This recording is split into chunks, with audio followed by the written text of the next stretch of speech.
Over the course of the next few minutes, I'm going to take you through the theory behind the Mackay method.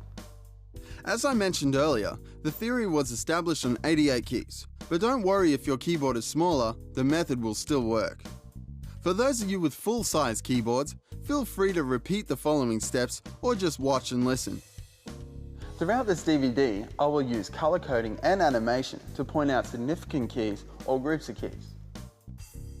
The first step I took was to break the keyboard down into quarters as shown. I did this purely as part of an experiment in division. The next thing I did was locate the quarter interval keys. This is done by counting from left to right in groups of 22 keys as shown here.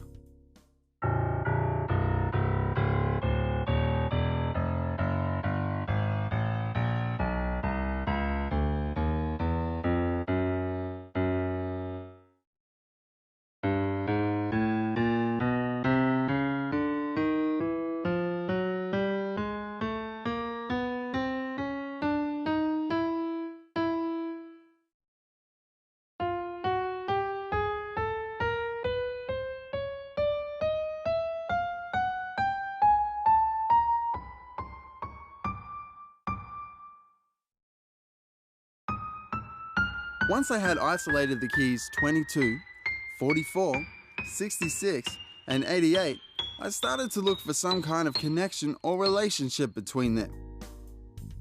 I decided to take these keys and group them together within a single octave. In this example, we have used the top octave. The top octave is located on the right-hand side of the piano. It's the last 13 keys. The process of finding the quarter interval keys and placing them in the top octave is achieved through counting groups of keys in a particular order, which I will demonstrate. It is important to remember that as you use the Mackay method when counting, your starting point is always considered number 1. Locate the first quarter interval or 22nd key on the piano. You'll discover that this is a black key. In order to find the related key in the top octave, count up 5 black keys with the 22nd key counted as number 1. When you reach number 5, jump to the next black key. This will be the same key you started on but in the next octave. Repeat this process until you find the matching key in the top octave.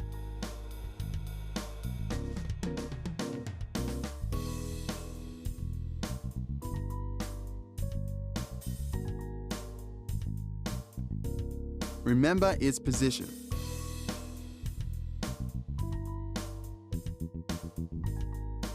Now locate the second quarter interval or 44th key on the piano. You'll see that this key is white. The white keys are counted in groups of 8 as there are 8 white keys to an octave.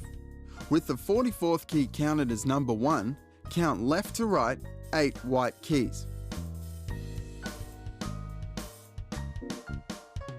As before, you'll notice you've landed on the same key in the next octave. This key now becomes number 1 in the counting process as you count the next 8 keys. Continue this process until you find the same key in the top octave.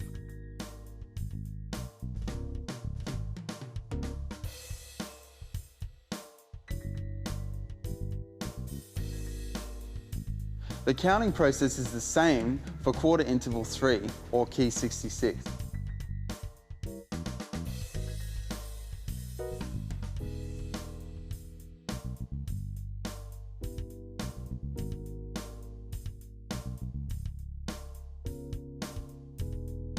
Now that you have found all 3 quarter interval notes in the top octave, I will demonstrate how to find the 4th quarter interval note.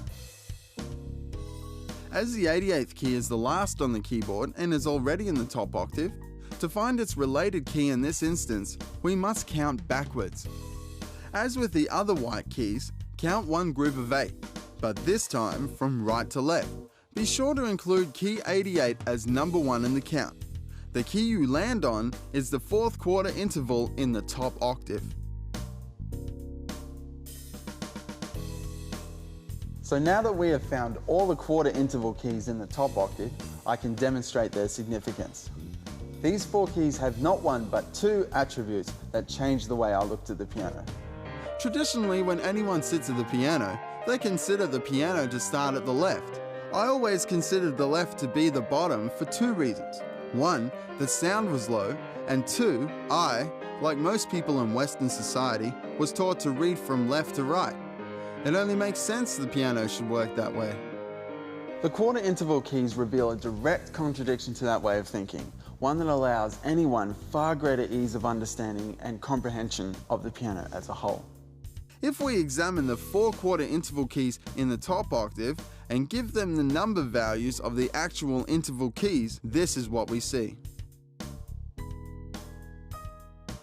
The 22nd key relates directly to the 7th key in the top octave. The 44th key relates to the 5th key in the top octave.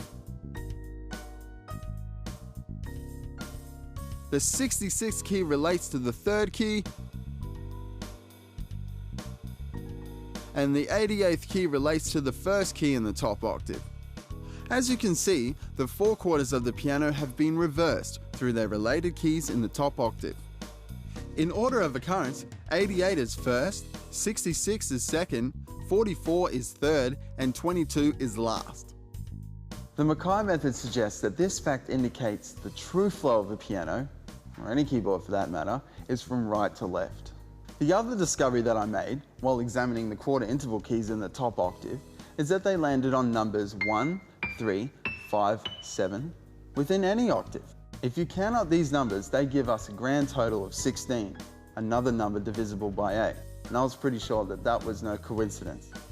This is how the Mackay method began to take shape.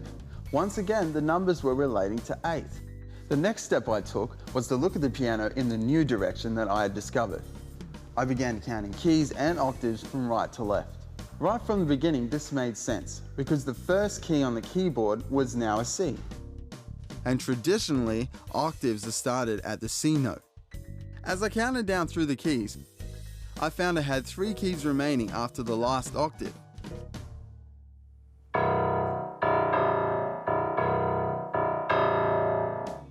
I had to explore the possibility that these additional keys had relevance. To me, the obvious thing to do was to include these keys in the last octave.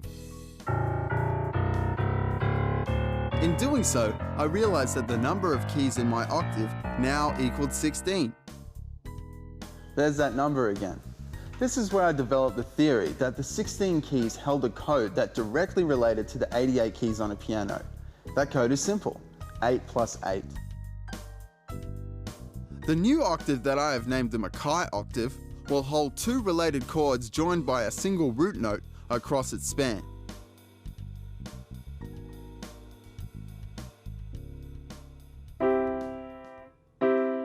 It also allows the leverage to create simple or complex songs within a single octave.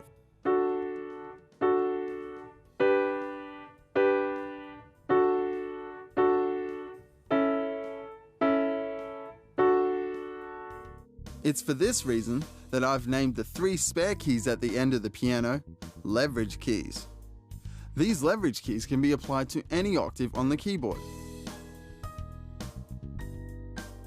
The 16 key or Mackay octave offers boundaries between which you can develop each skill base before moving on to outer areas. And that is one of the reasons it is so easy to learn using the Mackay method. To recap, so far I've demonstrated that by finding out quarter interval keys and their relatives within a single octave, we can say the flow of a piano can be reversed. In addition to this, we have also discovered when following the flow from right to left, we are left with a 3-key leverage in every octave, giving us the flexibility of a 16-key octave as opposed to the traditional 13-key octave. The key point is to remember everything on the piano relates to the number 8. These are the key principles around which the Mackay method was developed. Understanding these basic foundations of my method is not essential for the primary teachings to follow. However, I do feel it is important for you to understand that this unique method was realized through a desire to make learning easier. The Mackay method does complement traditional learning in many ways, or it can be the basis for your entire learning experience. You decide.